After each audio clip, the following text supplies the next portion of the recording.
A su clase de religión. Después de haber aprendido cómo comunicarnos con Dios, vamos a aprender hoy día sobre estos dos grandes hombres que fueron discípulos de Jesús. El primero es Pedro. Pedro era uno de sus apóstoles, ¿recuerdan? Pero al inicio no se llamaba Pedro y él era un pescador.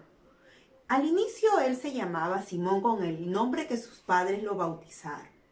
Él se llamaba Simón, pero un día Jesús lo llamó y le dijo Pedro. Pedro significa piedra. Y este pescador llamado Simón, renegaba mucho porque a veces no pescaba lo que él quería.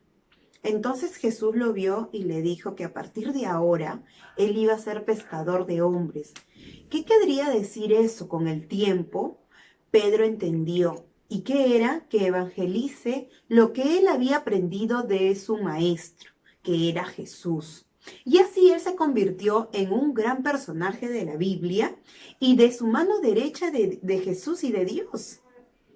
A diferencia de Pedro, Pedro siempre creyó en Jesús y en Dios, obviamente. Pero él es Pablo. Pablo al inicio no se llamaba de esa forma, sino se llamaba Saulo. Y Saulo perseguía más bien a las personas que evangelizaban la palabra de Dios. Y Pablo, un día que estaba caminando, Dios le habló y le dijo que deje esa vida y se venga con él, que él va a ayudar a esta gente. Pablo estaba cegado por todo lo que le habían dicho él creía, y cuando Dios le habla, él deja todo y lo sigue. Y así él se convierte en otro gran personaje de la Biblia, en la cual tanto Pedro como Pablo son evangelizadores de la palabra de Dios. ¿Pero qué tiene que ver Pedro y Pablo? Los días 29 de junio, sí, que ya falta poquito, se celebra la fiesta de San Pedro y San Pablo, porque son los primeros que evangelizaron la palabra de Dios y que siguieron el ejemplo que Jesús le había dicho. Por eso, el día 29 se celebra esta fiesta, pero también se celebra el Día del Papa. ¿Pero qué tiene que ver el Papa con San Pedro y San Pablo? Te voy a contar un poquito más. Al ser Pedro la persona indicada, quien iba a guiar a los apóstoles que Jesús había designado, recuerdan en la última cena, Pedro se convierte en la pieza principal de la iglesia y con él inicia esta evangelización y lo designan como el primer papa. ¿Pero qué es ser papa? El papa es la máxima autoridad o representante de la iglesia. El Papa también se le conoce como Santo Padre o Sumo Pontífice. ¿Sí, chicos? Entonces, el Papa, quien representa a la Iglesia a nivel mundial, vive y dirige la Iglesia desde el Vaticano. El Vaticano queda en Roma y eso queda en Italia, ¿cierto? Pero hay una ciudad que se llama el Vaticano, en la cual solamente es una pequeña ciudad donde vive el Papa.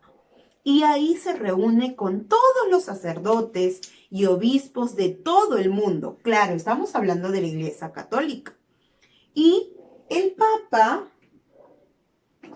es quien dirige, ordena y también ayuda a todas las iglesias para que sigan evangelizando la palabra de Dios.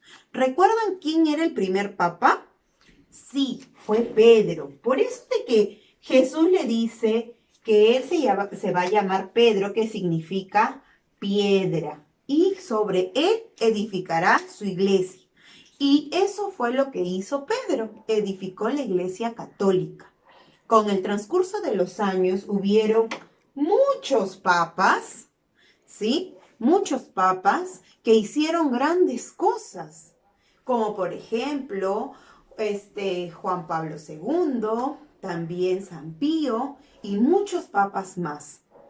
El papa es una persona que se encarga, aparte de la iglesia, también de guiar a estos sacerdotes, obispos o cardenales para que sigan el camino el ejemplo de Jesús.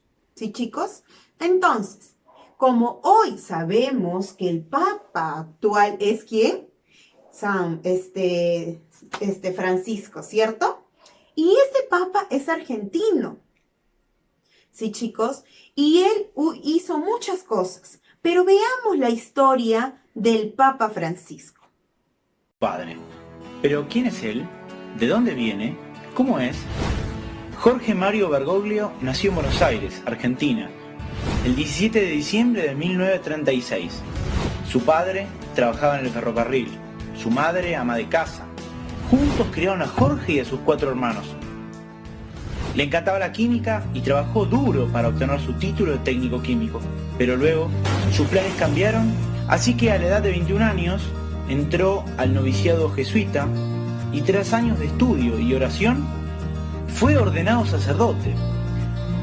Su ordenación marcó el inicio de una vida llena de felicidad y alegría, donde Jorge fue capaz de servir a los demás de muchas maneras. Además de llevar los sacramentos, ha sido profesor, guía espiritual de jóvenes jesuitas y sí, hasta el día de hoy, un gran amante del fútbol. Su equipo favorito es San Lorenzo de Almagro. Unos años más tarde, su comunidad le pidió servir a sus hermanos como superior provincial y luego, años después, como el rector del seminario. Y si piensas que es demasiado, aún falta, che. Dios lo llamó también a ser obispo. Y mientras todas sus responsabilidades crecieron, él sabía que la mejor manera de servir era siendo humilde, permaneciendo cerca del Señor en la oración y siendo fiel a la iglesia.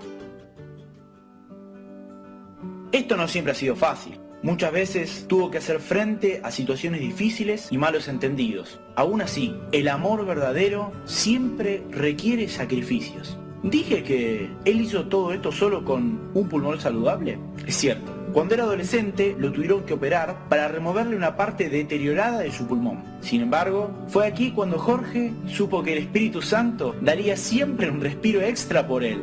Y bueno, para variar un poco, después de unos años de ser obispo, el Papa Juan Pablo II lo nombra cardenal. Muchos tienen ideas exageradas de la vida de un cardenal. Para él, sin embargo, las cosas permanecieron igual. Vivía en un apartamento sencillo, siguió cocinando para sí mismo. Incluso utilizaba el metro en lugar de tener un chofer. Él sabía que la mejor manera de servir a los demás era estando cerca de aquellos a los que amaba, acompañándolos en su vida cotidiana. Y por último, si pensaste que todo esto era mucho, pocos meses atrás el Señor le pidió a Jorge dar un gran salto de fe. Cristo lo invitó a convertirse en su vicario en la tierra, a dar su vida entera al servicio de la Iglesia Universal como el mismo Papa.